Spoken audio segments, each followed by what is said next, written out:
どうも PS おじさんです。今日も整形外科とプラスアルファ、今日は眼科にも行ってきました。医者ばっかりです。目はね、涙とかゆみだったんだけどアレルギーみたいです。もともと花粉症がね、おじさんはあるんで、その流れだと思います。やっぱしなって感じです。アレルギー、目薬もらってきました。2種類、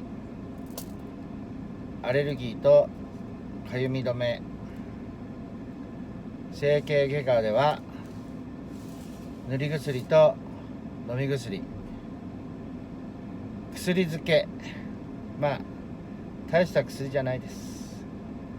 本当に軽いやつですから、ご心配なく。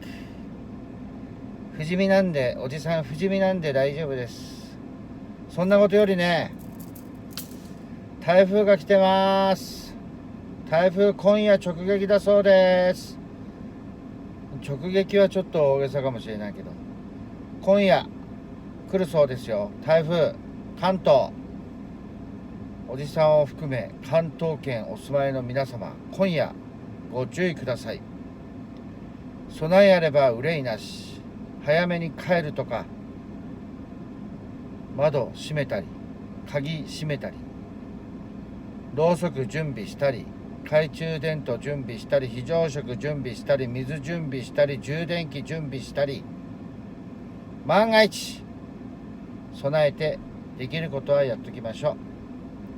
それじゃあね、今日も皆さん元気でいってらっしゃい。